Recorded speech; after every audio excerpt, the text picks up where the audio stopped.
Particulate theory जो है ये किसने दिया? तो गिवन बाय माउपर्टियस।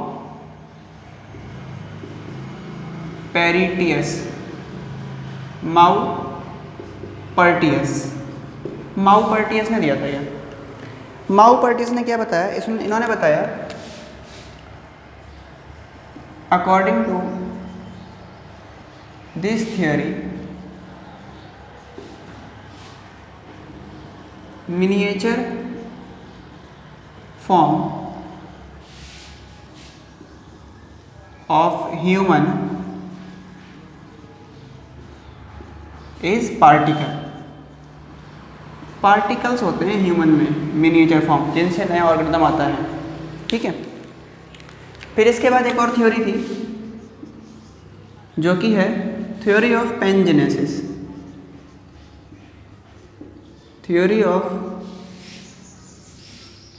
पैनजेनेसिस, और ये किसने दिया? Given by great scientist Charles Darwin ने। डार्विन ने बताया according to this theory miniature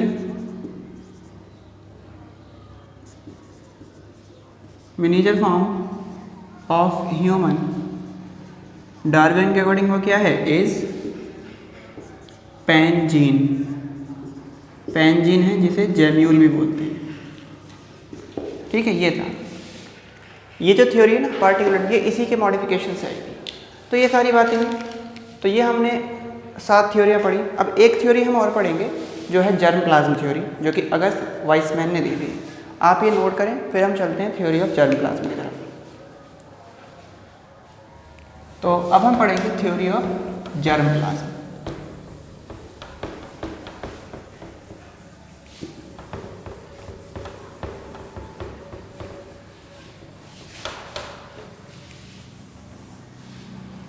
देखिए, थ्योरी ऑफ जर्म प्लाज्म क्या कहती है?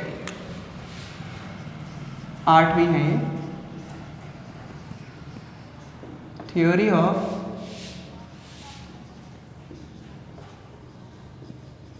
Germ plasm. ये किसने दिया था? गिवन बाय ऑगस्ट वाइसमैन ने दिया था ये। ठीक है। अगस्त वाइसमैन ने ना, इन्होंने एक एक्सपेरिमेंट किया। इन्होंने अपने एक्सपेरिमेंट में माउस और माइस लिया और उनकी टेल को कट किया, क्रॉस कराया, और फिर नई जनरेशन आई। जो नई जनरेशन आई उसकी टेल को कट किया, फिर उनमें क्रॉस कराया, फिर नई जनरेशन आई। ऐसे इन्होंने 21 जनरेशन तक किया।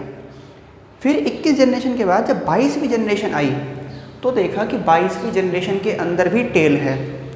यानी कि ये क्या कर रहे थे? टेल को कट कर रहे थे और फिर क्रॉस करा रहे थे, और ये देख रहे थे कि जो टेल वाला कैरेक्टर है वो अगली जनरेशन में ट्रांसफ़र हो रहा है या नहीं हो रहा। तो इन्होंने क्या करा अपने एक्सपेरिमेंट में? दे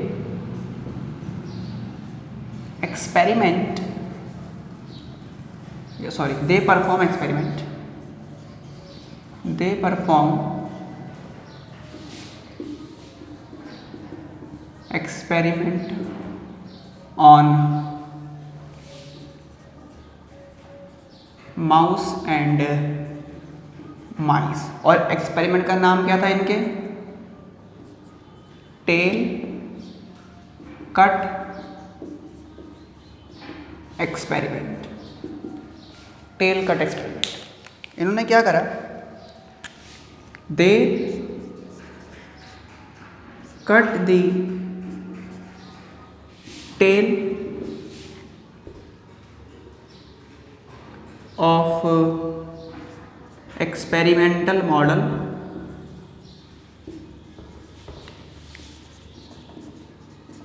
and produce offspring.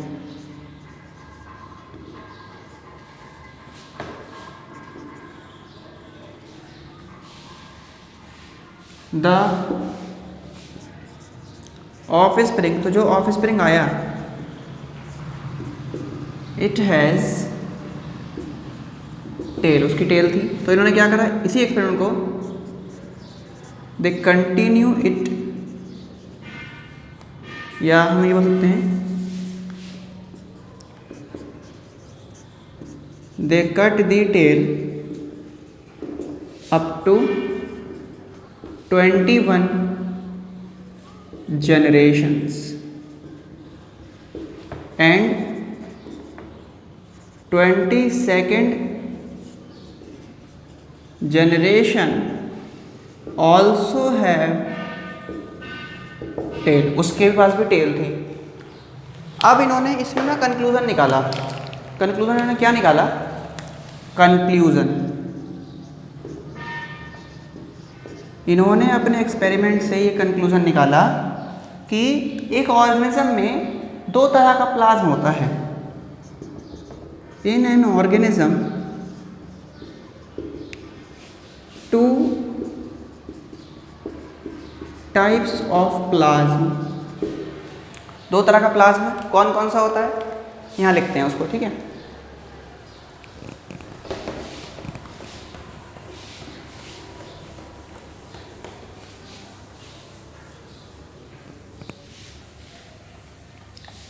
इन्होंने बताया एक ऑर्गेनिज्म में दो तरह का प्लाज्मा है। कौन कौन सा, एक है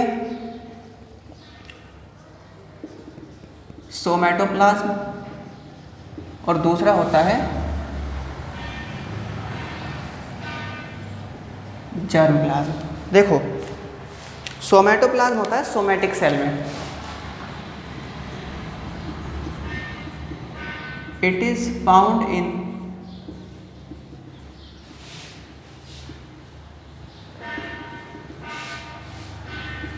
सोमैटिक सेल, और जो जर्म प्लाज्म है it is found in sex cell, जिसे हम जर्म सेल भी बोलते हैं। ये जर्म सेल में होता है। जो सोमैटोप्लाज्म है ये क्या होगा, जब ऑर्गेनिज्म की डेथ होगी ना, ऑर्गेनिज्म मरा, तो उसके डेथ होने पर उसका सोमैटोप्लाज्म भी खत्म हो जाता है। यानी कि ये ना, ये कैसा, ये मॉर्टल है, तो ये अगली जनरेशन में ट्रांसफ़र नहीं होगा। तो it is mortal, which means as organism dies, organism मर गया, देन इट्स सोमैटोप्लाज्म ऑल्सो क्या हो गया, क्या बोलेंगे इसको, डिस्ट्रॉय बोल देते हैं, या बोल देते हैं फिनिश्ड लिख देते हैं, ठीक, खत्म हो गया है, finished. Hence it does not transfer, तो ये ट्रांसफ़र ही नहीं होगा from one generation to another, या other, one generation to next कर देते हैं, नेक्स्ट जनरेशन। ये एक से दूसरी जनरेशन में जाएगा ही नहीं, क्योंकि ये तो ख़त्म हो जाएगा। जबकि अगर मैं जर्म प्लाज्म की बात करूं तो जर्म प्लाज्म के साथ ऐसा नहीं होता, ठीक है। तो जर्म प्लाज्म कैसा है, इट इज़ इमॉर्टल, ये इमॉर्टल है, ये ख़त्म नहीं होगा। तो क्या होगा, hence it transfer from one generation to next generation, ये एक जनरेशन से दूसरी जनरेशन में ट्रांसफ़र हो जाता है, ठीक है। अब ये ना अगस्त वाइसमैन का जो एक्सपेरिमेंट था, ये जो थ्योरी है, थ्योरी ऑफ जर्म प्लाज्म, ये मोस्ट एक्सेप्टेबल हुई। तो यहाँ पर हम एक नोट लिख देते हैं, इट इज़ मोस्ट एक्सेप्टेबल, और इसका यूज़ किया गया, फिर इन साइंटिस्टों का यूज़ काफ़ी किया, ठीक है। ये तो हो गया। अब इट इज़ मोस्ट। अब इसके बाद ना हमारे पास कुछ और पॉइंट आते हैं। देखो जैसे आपसे पूछेगा जो जीन टर्म है ये किसने दिया, तो एक और नोट में लिख लो आप, term gene given by Johansson. ठीक है। इसके अलावा अगर मैं आपसे पूछूं स्पर्म की डिस्कवरी किसने करी थी, स्पर्म डिस्कवर्ड बाय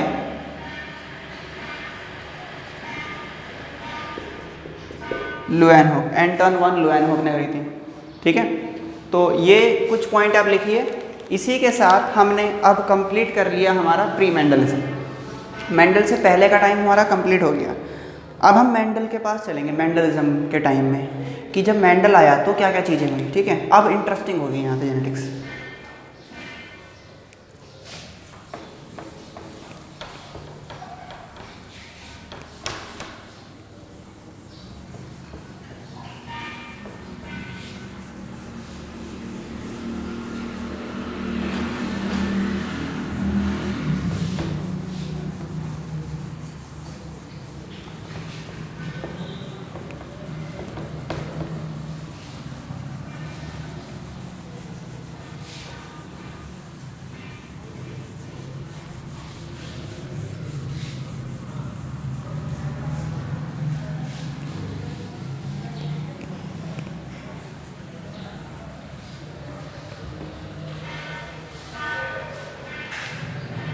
अब देखिए, अब हम बात करते हैं मेंडलिज्म के बारे में। तो अब हम पढ़ने जा रहे हैं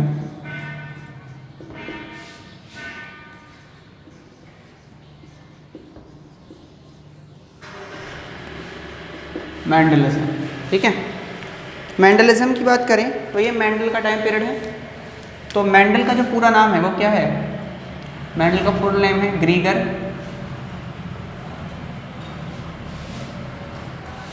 जोहान मेंडल। मेंडल जो था वो एक फार्मर फैमिली से बिलोंग करता था। ठीक है। उसकी फैमिली कैसी थी, उसके घर वाले खेती वगैरह करते थे। तो इसका जन्म कब हुआ था, बर्थ की अगर बात करें मेंडल की, मेंडल का बर्थ हुआ था 22 जुलाई 1822। 1822 में 22 जुलाई को मेंडल जन्मे थे।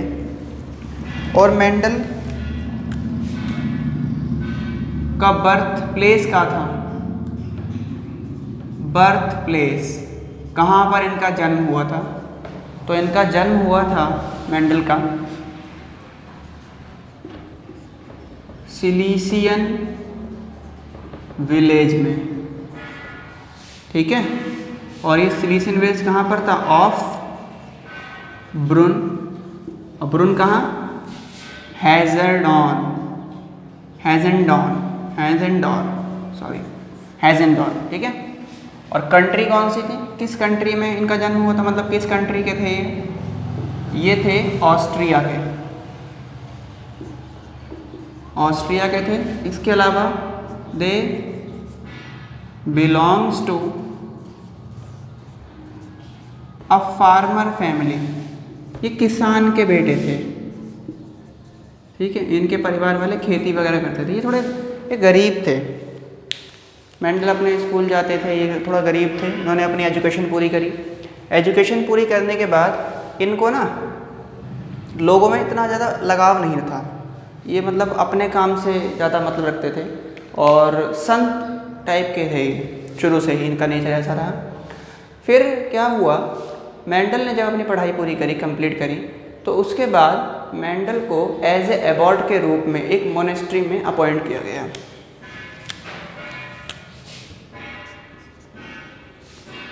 Mendel was appointed as abbot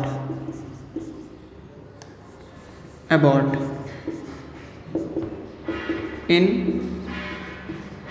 monastery. Monastery क्या होता है? मोनेस्ट्री ना एक चर्च टाइप का स्कूल होता है जहाँ पर चर्च होता है और चर्च के अंदर ही वहाँ बच्चों को भी पढ़ाया जाता है। तो इनको वहाँ पर एज ए फादर के रूप में, एबॉट के रूप में इनको, ये प्राइस थे, संत थे, तो इनको वहाँ पर एज ए एबॉट के रूप में ना इनको अपॉइंट कर लिया गया। तो मेंडल जहाँ उस चर्च में ही रहने लगे ये, तो वहाँ इस चर्च में इनको रहने की जगह मिली। तो जहाँ ये रहते थे ना, उस चर्च के सामने लकीली क्या था, बहुत बड़ा यार्ड था। उस यार्ड में, क्योंकि ये फार्मर फैमिली से बिलोंग करते थे, तो ये पढ़ाते थे, भगवान की पूजा वगैरह करते थे। उसके बाद जो इनको समय मिलता था, ये अपना सारा समय किस में लगाते थे? खेती वगैरह में लगाते थे, वेराइटीज़ डेवलप कराते थे, उनको क्रॉस कराते थे, ये सब चीज़ों का इनको बहुत शौक था। तो इन्होंने क्या करा, मेंडल ने, they work on garden pea. इन्होंने गार्डन पी पर काम करा। गार्डन पी का साइंटिफिक नेम पाइसम सटाइवम। और फिर काम करते हुए फाइनली मेंडल की डेथ हो गई। और मेंडल की डेथ कब हुई? डेथ की अगर बात करें तो डेथ हुई मेंडल की 1884 में, 1884 में। और किस वजह से हुई थी डेथ? ड्यू टू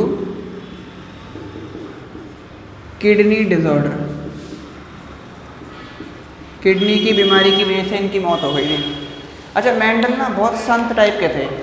इनको ये था कि अब ये इन्होंने अपना काम कर दिया, अब किसी को अच्छा लगे तो वो उसको देखे, किसी को अच्छा लगे तो उसको वो ना देखे। ठीक है, मतलब जिसका मन करे वो पढ़ ले इसको, जिसका मन करे वो ना करे। जैसे मैं आपके पास वीडियो भेज रहा हूँ, अब आप में जिसका मन करे वो भैया ये लेक्चर जो भी हैं पढ़ ले, उसका फ़ायदा हो जाएगा, क्योंकि एज इट इज़ आपको मिल रहे हैं और पूरा कंटेंट मिलेगा। और जिसका मन नहीं करता देखने का, वो भैया ना देखे, मैं उसको कुछ नहीं कह सकता। ठीक है, देखिए, तो ये समझ में आ गया आपको सारे पॉइंट। इसके बाद हम आगे अगर बात करें तो अब हम थोड़ा आगे चलें तो हम ये समझेंगे कि मेंडल ने क्या करा, मेंडल ने कौन कौन से कैरेक्टर लिए। ठीक है, उन पॉइंट को और समझते हैं ज़रा, ये हम रब कर देते हैं।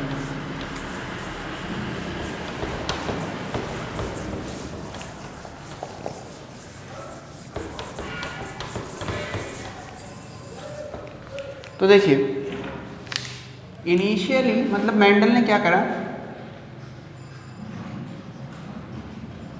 Mendel taken 32 characters.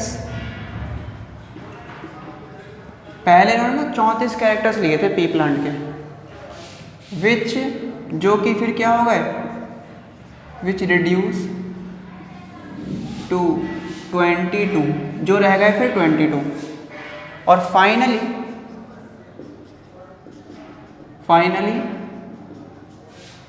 all his result based on 7 contrasting character. 7 contrasting character का मतलब है इन्होंने 7 कैरेक्टर लिए जो एक दूसरे के कॉन्ट्रास्ट हैं, जैसा था काला गोरा, धूप छाँव, ऐसे। तो 7 इन्होंने कॉन्ट्रास्टिंग कैरेक्टर, छोटा बड़ा, ऐसे 7 इन्होंने कॉन्ट्रास्टिंग कैरेक्टर लिए। वो कैरेक्टर क्या थे? मेंडल का ये मानना था कि जो 7 कॉन्ट्रास्टिंग कैरेक्टर हैं वो सातों अलग अलग क्रोमोसोम पर से लिए गए हैं, लेकिन ऐसा नहीं था। जो 7 कॉन्ट्रास्टिंग कैरेक्टर थे वो 4 क्रोमोसोम में से निकाले गए थे। ये बात दूसरे साइंटिस्ट ने बताई थी। पहले हम मेंडल ने क्या किया उसकी बात करते हैं। तो देखो, इसके लिए ना हम देखते हैं यहाँ पर 7 कॉन्ट्रास्टिंग कैरेक्टर, 7 कॉन्ट्रास्टिंग कैरेक्टर की बात करते हैं जो मेंडल ने सेलेक्ट किए थे। तो इसमें हम एक टेबल बनाते हैं। देखो, यहाँ बनाता हूँ मैं सीरियल नंबर, यहाँ पर हम लिख देते हैं कैरेक्टर्स, और कैरेक्टर कौन से हैं? Contrasting character. और यहाँ पर उसका आ जाएगा डोमिनेंट फॉर्म। डोमिनेंट फॉर्म वो होता है जो अपने आप को एक्सप्रेस करेगा, हाइब्रिड कंडीशन के अंदर भी। दूसरा यहाँ पर आ जाएगा रिसेसिव फॉर्म, ये सिर्फ प्योर कंडीशन में ही अपने आप को एक्सप्रेस करेगा। और यहाँ पर हम लिखेंगे chromosome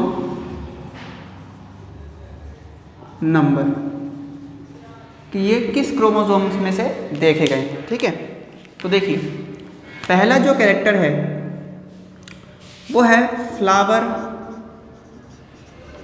colour. Flower colour, flower colour कैसा होगा? या तो ये होगा फ्लावर वॉयलेट, वॉयलेट के लिए सिंबल यूज करेंगे कैपिटल वी, या फिर कैसा होगा वाइट, इसके लिए स्मॉल वी। ठीक है, क्रोमोसोम नंबर कौन सा है वो बाद में बताएंगे, वो साइंटिस्टों के साथ बताएंगे। ठीक है, सेकंड कैरेक्टर जो है वो है सीड कलर। सीड कलर की बात करें तो सीड कलर कैसा होगा? येलो, येलो के लिए कैपिटल वाई, और दूसरा कौन सा था येलो के अलावा? ग्रीन, ग्रीन होगा स्मॉल वाई से। फिर तीसरा कैरेक्टर जो है इन्होंने लिया वो लिया इन्होंने प्लांट हाइट। प्लांट हाइट ये है या तो प्लांट टॉल होगा कैपिटल टी, या फिर होगा प्लांट ड्वार्फ रह जाएगा यानी कि बोना स्मॉल टी। चौथा जो कैरेक्टर है वो है pod, pod shape. Pod shape कैसा होगा? या तो इनफ्लेटेड पॉड होगा, मतलब स्मूथ एकदम ऐसे स्मूथ पॉड होगा, या फिर एक होता है ना मटर का छिलका में झुर्रियाँ सी पड़ जाती हैं वो होगा। इनफ्लेटेड को कैपिटल आई, या फिर होगा कंस्ट्रिक्टेड, कंस्ट्रिक्टेड स्मॉल आई। पांचवा कैरेक्टर जो था वो था कि फ्लावर पोजीशन क्या होगी, प्लांट में फ्लावर की पोजीशन क्या होगी। या तो फ्लावर सारे एक्सिस पे होंगे तो एक्सियल, पूरी एक्सिस पे हैं तो एक्सियल कैपिटल ए, और सिर्फ अगर टिप पे हैं तो टर्मिनल स्मॉल ए। इसके बाद छठा कैरेक्टर इन्होंने लिया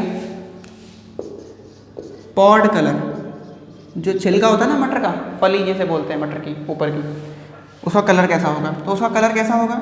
या तो वो ग्रीन होगा, ग्रीन होगा तो कैपिटल जी, या फिर कैसा होगा वो येलो, येलो होगा तो स्मॉल जी। इसमें कंफ्यूज मत होना, देखो इस वाले में और इस वाले में। ठीक है, वो सीड के लिए है, ये पॉड के लिए है। फिर इसके बाद सातवां कैरेक्टर जो था वो था सीड शेप। ये आप 10th में पढ़ के आए होंगे छोटी क्लास में। सीड शेप आपने अपने +1 +2 में छोटी क्लासों में भी पढ़ा होगा इसको। सीड शेप की अगर बात करें +2 में ही पढ़ा होगा। हाँ, सीड शेप की अगर बात करें तो क्या हो जाएगा? राउंड कैपिटल आर, या फिर रिंकल्ड स्मॉल आर। ठीक है, मेंडल का मानना ये था, मेंडल ये मानता था कि जो क्रोमोसोम, ये जो सारे कैरेक्टर हैं, ये सब 7 कैरेक्टर अलग अलग क्रोमोसोम पे हैं, यानी 7 कैरेक्टर 7 अलग क्रोमोसोम पे हैं। लेकिन फिर 2 साइंटिस्ट आए, एक आया ब्लिक्स्ट और दूसरे आए लैम्प्राचेट। ब्लिक्स्ट ने क्रोमोसोम की डिस्कवरी करी और इन दोनों साइंटिस्टों ने बताया कि ये जो कैरेक्टर हैं ये 7 अलग अलग क्रोमोसोम पे नहीं हैं, ये जबकि किस पे 4 क्रोमोसोम में से निकाले गए हैं।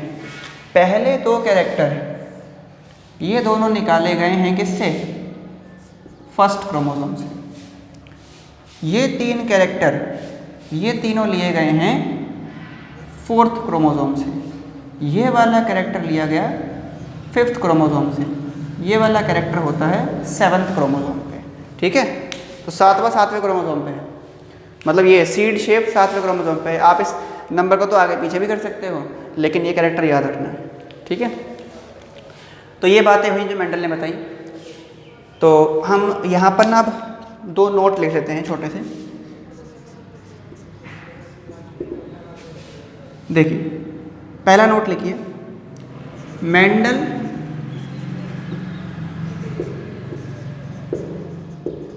believe that all these characters are present on